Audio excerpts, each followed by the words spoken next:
High dear 8th class students, ಈ ವಿಡಿಯೋದಲ್ಲಿ ನಾವು ಫಾರ್ ಎ 5 year old ಅಂತಕ್ಕಂತಹ ಫ್ಲೇವರ್ ಆಡ್ಕಾಕ್ ಅವರು ಬರೆದಿರ್ತಕ್ಕಂತಹ ಒಂದು ಪೋಯಮ್ ಅನ್ನ ಡಿಸ್ಕಷನ್ ಮಾಡ್ತಾ ಇದ್ವಿ ವಿದ್ಯಾರ್ಥಿಗಳೇ.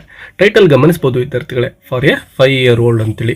ಸೊ ಇಲ್ಲಿ 5 year old ಅಂದ್ರೆ 5 ವರ್ಷದ ಒಂದು ಮಗು ಅಂತೇಳಿ ನಾವು ಅರ್ಥ ಮಾಡ್ಕೋಬೇಕಾಗುತ್ತೆ. 5 ವರ್ಷದ ಮಗುವಿಗೆ ಅಂತಕ್ಕಂಥ ಒಂದು ಮೀನಿಂಗ್ ಅನ್ನ ಈ ಒಂದು ಟೈಟಲ್ ಕೊಡ್ತಾ ಇದೆ. ನಮ್ಮ ಒಂದು ರೈಟರ್ ಈ ಪೋಯಮ್ ಅಲ್ಲಿ ಏನು ವಿಷಯವನ್ನ ಡಿಸ್ಕಷನ್ ಮಾಡ್ತಾ ಇದ್ದಾರೆ ಅಂತಕ್ಕಂಥದ್ದನ್ನು ನಾವಿಲ್ಲಿ ಗಮನಿಸ್ತೇವೆ ನೋಡಿ. The poem for a 5-year-old tells us about the contradictions in our dealings. ಅಂದ್ರೆ ನಮ್ಮ ದಿನನಿತ್ಯದ ಜೀವನದಲ್ಲಿ ನಾವು ಅನೇಕ ವಿಷಯಗಳನ್ನ ಶೇರ್ ಮಾಡ್ಕೊಳ್ತೇವೆ. ನಾವು ಹೇಳ್ತಕ್ಕಂತಹ ಮಾತುಗಳಿಗೂ ನಾವು ನಡೆದುಕೊಳ್ತಕ್ಕಂತಹ ರೀತಿಗೂ ತುಂಬಾ ವ್ಯತ್ಯಾಸ ಇರುತ್ತೆ ಅನೇಕ ಸಂದರ್ಭಗಳಲ್ಲಿ. There is a difference between what we preach ಅಂದ್ರೆ ಬೋಧನೆ ಮಾಡೋದು, ನಾವು ಬೇರೆಯವರಿಗೆ ಹೇಳ್ತಕ್ಕಂಥದ್ದು, and what we really practise, ನಾವು ಅದನ್ನು ಅನುಕರಣೆ ಮಾಡೋದು. ಇವೆರಡು ಮಧ್ಯೆ ತುಂಬಾನೇ ವ್ಯತ್ಯಾಸ ಇರುತ್ತೆ. ಅಂದರೆ ಬೋಧನೆ ಮಾಡ್ತಕ್ಕಂಥದ್ದು ಮತ್ತು ನಾವು ಅನುಸರಿಸ್ತಕ್ಕಂಥದ್ದರ ಮಧ್ಯೆ ಏನಿರುತ್ತೆ ವ್ಯತ್ಯಾಸ ಇರತಕ್ಕಂಥದ್ದನ್ನು ಈ ಒಂದು ಪೋಯಮಲ್ಲಿ ನಾವು ಗಮನಿಸ್ತೇವೆ. ಸಿಂಪಲ್ ಆಗಿ ಇಲ್ಲಿ ಒಬ್ಬ ಮದರ್ ಮತ್ತು ಅವಳ ಚೈಲ್ಡ್ ಇವರಿಬ್ಬರ ಮಧ್ಯೆ ನಡೀತಕ್ಕಂತಹ ಒಂದು ಸಿಂಪಲ್ ಒಂದು ಇನ್ಸಿಡೆಂಟನ್ನು ಇಲ್ಲಿ ಗಮನಿಸ್ತಾ ಹೋಗ್ತೇವೆ. ಗಮನಿಸ್ಬೋದು, ಸ್ಟಾರ್ಟಿಂಗಲ್ಲಿ ತಾಯಿ ಹೇಳ್ತಕ್ಕಂತಹ ಮಾತುಗಳಿದ್ದಾವೆ. A snail is climbing up the window sill into your room after a night of rain. So ಆಗ ಮಳೆಗಾಲದ ಒಂದು ಅವಧಿ ಅಂತ ನಾವು ಅರ್ಥ ಮಾಡ್ಕೋಬಹುದು. ಇಲ್ಲಿ ಒಂದು ಸ್ನೇಲ್ ಅಂದ್ರೆ ಬಸವನ ಹುಳು ಅಂತೇಳಿ ನಿಮಗೆ ತಿಳಿದಿರ್ಬೋದು. ಕ್ಲೈಂಬಿಂಗ್ ಅಂದ್ರೆ ಹತ್ತಿ ಬರ್ತಕ್ಕಂಥದ್ದನ್ನ. ಸೊ ವಿಂಡೋ ಸಿಲ್ ಅಂದ್ರೆ ವಿಂಡೋದ ಎಡ್ಜ್ ಇರುತ್ತಲ್ವಾ, ಆ ಭಾಗವನ್ನ ವಿಂಡೋ ಸಿಲ್ ಅಂತ ಹೇಳ್ತೇವೆ. ಸೊ ಅದೊಂದು ಮಳೆಗಾಲದ ಒಂದು ರಾತ್ರಿ ಆಗಿರುತ್ತೆ. After A knight of rain, ಮಳೆ ಬಂದಿರುತ್ತೆ. ಸೊ ಆ ಸಂದರ್ಭದಲ್ಲಿ ಇಂಟು ಯುವರ್ ರೂಮ್ ಅಂದ್ರೆ ಆ ಒಂದು ಚೈಲ್ಡ್ ಏನಿತ್ತಲ್ವಾ, ಆ ಚೈಲ್ಡ್ ಇರ್ತಕ್ಕಂತಹ ಒಂದು ರೂಮ್ಗೆ ಆ ಒಂದು ಬಸವನ ಹುಳು ಹತ್ತಿಬಿಟ್ಟು ವಿಂಡೋ ಸೀಲ್ ಹತ್ರ ಬಂದಿದೆ. You call me in to see. So ಆಗ ಆ ಮಗು ಏನ್ ಮಾಡುತ್ತೆ ಅಂದ್ರೆ ತಾಯಿಯನ್ನ ಕರಿತಾ ಇರುತ್ತೆ. ಅಮ್ಮ ಇಲ್ಲಿ ನೋಡ್ಬಾ, ಬಸವನ ಹುಳು ಬಂದಿದೆ ಅಂತೇಳಿ ತಾಯಿಯನ್ನ ಮಗು ಕರೆದಿರುತ್ತೆ. And I explain. ಸೊ ಆಗ ತಾಯಿ ಬಂದು ನೋಡ್ತಾರೆ ಮತ್ತು ಎಕ್ಸ್ಪ್ಲೇನ್ ಮಾಡ್ತಾರೆ. ಏನ್ ಎಕ್ಸ್ಪ್ಲೇನ್ ಮಾಡ್ತಾರೆ ನೋಡಿ, that it would be unkind to leave it there. So ಆ ಒಂದು ಬಸವನ ಹುಳುವನ್ನ ಅದೇನು ವಿಂಡೋ ಶಿಲ್ ಹತ್ರ ಬಂದಿದೆ ಅಲ್ವಾ, ಅಲ್ಲೇ ಬಿಡ್ತಕ್ಕಂಥದ್ದು ಒಳ್ಳೆ ಕೆಲಸ ಅಲ್ಲ, ಅದೊಂದು ನಿರ್ದಯಿ ಕೆಲಸ ಅಂತೇಳಿ ತಾಯಿ ಹೇಳ್ತಾ ಇದ್ದಾಳೆ. ಯಾಕೆ ಅಂದ್ರೆ ಒಂದು ವೇಳೆ ಅಲ್ಲೇ ಬಿಟ್ರೆ ಅದೇನ್ ಮಾಡ್ಬೋದು ಅಂತಕ್ಕಂಥದ್ದನ್ನ ಅವಳು ಹೇಳ್ತಾಳೆ. It might crawl to the floor. ಅದು ಹಾಗೆ ತೆವಳಿಕೊಂಡು ಏನ್ ಮಾಡ್ಬೋದು, ಫ್ಲೋರ್ ಅಂದ್ರೆ ನೆಲ ಅಂತೇಳಿ. ಸೊ ನೆಲದ ಮೇಲೆ ಬರ್ಬಹುದು ಆ ವಿಂಡೋ ಸಿಲ್ಲಿಂದ ಕೆಳಗಡೆ ಇಳಿದ್ಬಿಟ್ಟು. We must take care that no one squashes it. So ತಾಯಿ ಹೇಳ್ತಾಳೆ, ಆ ಒಂದು ಬಸವನ ಹುಳುವನ್ನ ನಾವು ಟೇಕ್ ಕೇರ್, ಕಾಳಜಿ ಮಾಡಬೇಕು, ಅದನ್ನು ರಕ್ಷಿಸಬೇಕು. ದಟ್ ನೋ ಒನ್ ಸ್ಕ್ವಾಶ್ ಅಂದ್ರೆ ಅಪ್ಪಚ್ಚಿ ಮಾಡ್ತಕ್ಕಂಥದ್ದು. ಯಾರಾದರೂ ಅದರ ಮೇಲೆ ಕಾಲನ್ನ ಇಟ್ಬಿಟ್ರೆ, ಅದು ಫ್ಲೋರ್ ಮೇಲೆ ಬರುತ್ತಲ್ವಾ, ಅದರ ಮೇಲೆ ಕಾಲನ್ನ ಇಟ್ಟರೆ ಅದು ಅಪ್ಪಚ್ಚಿಯಾಗಿ ಹೋಗುತ್ತೆ. ಹಾಗಾಗಿ ನಾವು ಅದನ್ನ ಕೇರ್ ಮಾಡಬೇಕು, ತುಳಿಯದಂತೆ ನೋಡಬೇಕು ಅಂತೇಳಿ ತಾಯಿ ಹೇಳ್ತಾಳೆ. You understand. ಆಗ ಮಗು ಅದನ್ನ ಅರ್ಥ ಮಾಡ್ಕೊಳ್ಳುತ್ತೆ. And carry it outside. So ಅದನ್ನು ಅರ್ಥ ಮಾಡಿಕೊಂಡು ತಾಯಿ ಹೇಳ್ತಕ್ಕಂತಹ ಪದಗಳಲ್ಲಿ ನಂಬಿಕೆ ಇಟ್ಟಂತಹ ಆ ಮಗು ಏನು ಮಾಡುತ್ತೆ, ಆ ಒಂದು ಬಸವನ ಹುಳುವನ್ನು ತೆಗೆದುಕೊಂಡು ಹೊರಗಡೆ ತೆಗೆದುಕೊಂಡು ಹೋಗುತ್ತೆ. ವಿತ್ ಕೇರ್ಫುಲ್ ಹ್ಯಾಂಡ್, ತುಂಬಾನೇ ಕೇರ್ಫುಲ್ ಆಗಿ ಆ ಒಂದು ಬಸವನ ಹುಳುವಿಗೆ ಯಾವುದೇ ಹರ್ಟ್ ಆಗದ ರೀತಿಯಲ್ಲಿ ಅದನ್ನು ತೆಗೆದುಕೊಂಡು ಹೋಗುತ್ತೆ. To eat a daffodil. So ಅಲ್ಲಿ ಡ್ಯಾಫೋಡಿಲ್ಸ್ ಫ್ಲವರ್ಸ್ಗಳಿರ್ತವೆ ಹೊರಗಡೆ, ಅದರ ಹತ್ರ ಹೋಗಿ ಅದು ತಿನ್ಕೊಂಡು ಬದುಕಲಿ ಅಂತೇಳಿ ಆ ಮಗು ಅದನ್ನ ಬಿಡುತ್ತೆ.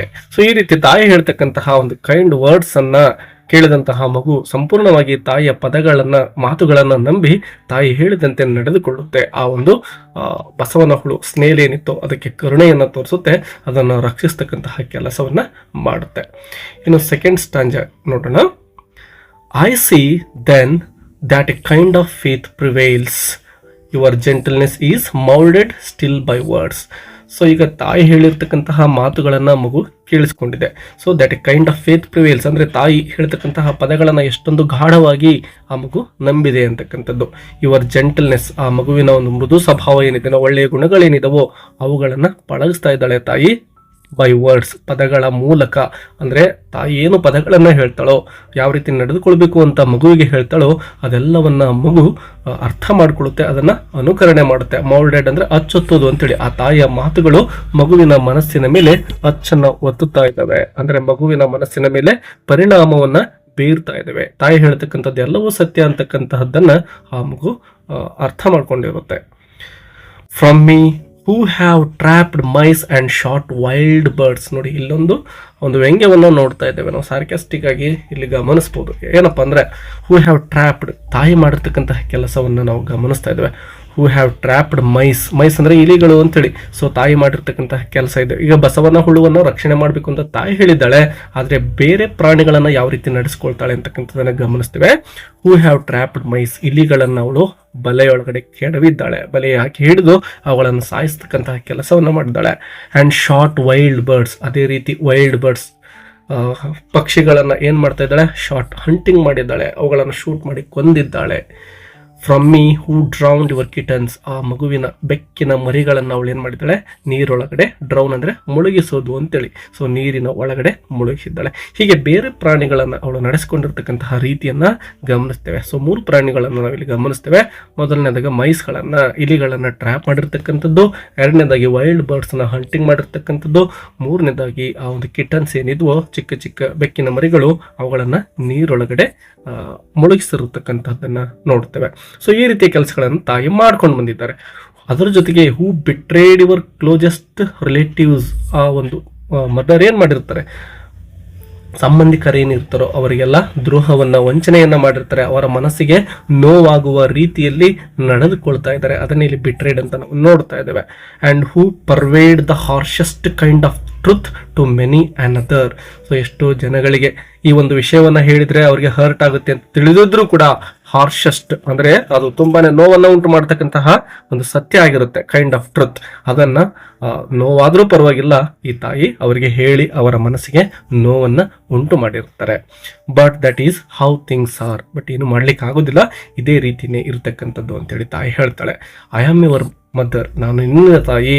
And we are kind to snails, ನಾವು ಸ್ನೇಲ್ಸ್ ಅಂದರೆ ಬಸವನ ಹುಳುಗಳಿಗೆ ದಯೆಯನ್ನು ತೋರಿಸ್ತಕ್ಕಂಥವ್ರು ಅಂತೇಳಿ ತಾಯಿ ಇಲ್ಲಿ ಹೇಳ್ತಾ ಇದ್ದಾಳೆ. ವಿದ್ಯಾರ್ಥಿಗಳಿಗೆ ಇಲ್ಲಿ ಸಿಂಪಲ್ ಆಗಿ ಹೇಳೋದಾದರೆ, ಈ ಒಂದು ಪೋಯಮಲ್ಲಿ ನಮ್ಮ ಒಂದು ರೈಟರ್ ಏನನ್ನು ತೋರಿಸ್ಕೊಡ್ಲಿಕ್ಕೆ ಹೊರಟಿದ್ದಾರೆ ಅಂದರೆ, ಪೇರೆಂಟ್ಸ್ ಆಗಿರತಕ್ಕಂಥವ್ರು ನಾವೇನು ಮಾಡ್ತೇವೆ ಅಂದರೆ ಮಕ್ಕಳಿಗೆ ಅನೇಕ ವಿಷಯಗಳನ್ನು ಹೇಳ್ತಾ ಹೋಗ್ತೇವೆ. ಯಾವ ರೀತಿ ನಡೆದುಕೊಳ್ಬೇಕು, ಅವರ ವ್ಯಕ್ತಿತ್ವ ಯಾವ ರೀತಿ ಇರಬೇಕು, ಬೇರೆಯವರ ಜೊತೆ ಅವರ ವರ್ತನೆ ಹೇಗಿರಬೇಕು, ಹೀಗೆ ಅನೇಕ ವಿಷಯಗಳನ್ನು ನಾವು ಅವರಿಗೆ ಪದಗಳನ್ನು ಬಳಸಿ ತಿಳಿಸಿಕೊಡ್ತಾ ಇರ್ತೇವೆ. ಅದನ್ನು ಆ ಮಕ್ಕಳು ನಮ್ಮ ಪದಗಳನ್ನು ಸಂಪೂರ್ಣವಾಗಿ ನಂಬ್ತಾರೆ, ಅದೇ ರೀತಿ ನಡೆದುಕೊಳ್ತಕ್ಕಂತಹ ಪ್ರಯತ್ನವನ್ನು ಕೂಡ ಮಾಡ್ತಾರೆ. ಇದರ ಜೊತೆಗೆ ನಮ್ಮ ಒಂದು ವ್ಯಕ್ತಿತ್ವ ಏನಿರುತ್ತೋ, ನಾವು ಹೇಳ್ತಕ್ಕಂತಹ ಪದಗಳು ಏನಿರ್ತವೋ ಅದೇ ರೀತಿ ನಮ್ಮ ವರ್ತನೆಯೂ ಕೂಡ ಇದ್ದರೆ ಅದು ತುಂಬಾ ಒಳ್ಳೆಯದು. ಮಕ್ಕಳು ಅದನ್ನು ಸುಲಭವಾಗಿ ಅನುಕರಣೆ ಮಾಡಲಿಕ್ಕೆ ಸಾಧ್ಯ ಆಗುತ್ತೆ. ನಮ್ಮ ಒಂದು ಮಾತುಗಳಿಗೂ ನಾವು ನಡೆದುಕೊಳ್ತಕ್ಕಂತಹ ರೀತಿಗೂ ವ್ಯತ್ಯಾಸ ಇದ್ದರೆ ಅದು ಮಕ್ಕಳ ಮೇಲೆ ಪ್ರಭಾವ ಬೀರುತ್ತೆ. ಅದನ್ನು ನಾವು ಇಂಡೈರೆಕ್ಟಾಗಿ ಒಂದು ಪೋಯಮಲ್ಲಿ ಗಮನಿಸಬಹುದು. ಬಟ್ ಇಲ್ಲಿ ಆ ತಾಯಿ ಹೇಳ್ತಕ್ಕಂತಹ ಮಾತುಗಳನ್ನು ಮಗು ಪಾಲನೆ ಮಾಡ್ತಾ ಇದೆ, ಬಟ್ ಇದು ಯಾವಾಗಲೂ ಕೂಡ ಸಾಧ್ಯ ಆಗೋದಿಲ್ಲ. ಎಷ್ಟೋ ಸಂದರ್ಭದಲ್ಲಿ ನಾವು ಹೇಳ್ತಕ್ಕಂಥದ್ದು, ನಾವು ಮಾಡ್ತಕ್ಕಂತಹ ಕೆಲಸಗಳ ಮಧ್ಯೆ ವ್ಯತ್ಯಾಸ ಇದ್ದಾಗ ಅದನ್ನು ಅನುಕರಣೆ ಮಾಡ್ತಕ್ಕಂಥವ್ರು ಖಂಡಿತವಾಗ್ಲೂ ಕೂಡ ಅನುಕರಣೆ ಮಾಡೋದಿಲ್ಲ. ಯಾಕಂದ್ರೆ ಇವ್ರು ಹೇಳ್ತಕ್ಕಂಥದ್ದೇ ಒಂದು, ಮಾಡ್ತಕ್ಕಂಥದ್ದೇ ಒಂದು ಅಂತ ಹೇಳಿ ಮಾತುಗಳಿಗೆ ಅವರು ಮನ್ನಣೆಯನ್ನ ಕೊಡೋದಿಲ್ಲ. ಸೊ ವಿದ್ಯಾರ್ಥಿಗಳೇ, ತುಂಬಾ ಬ್ಯೂಟಿಫುಲ್ ಆಗಿರತಕ್ಕಂತಹ ಒಂದು ಪೋಯಮ್ ಇದಾಗಿತ್ತು. ವಿಡಿಯೋಗೆ ಒಂದು ಲೈಕ್ ಕೊಡೋದನ್ನ ಮರಿಬೇಡಿ. ಮತ್ತೆ ಸಿಗೋಣ ವಿದ್ಯಾರ್ಥಿಗಳೇ. Take care and all the best.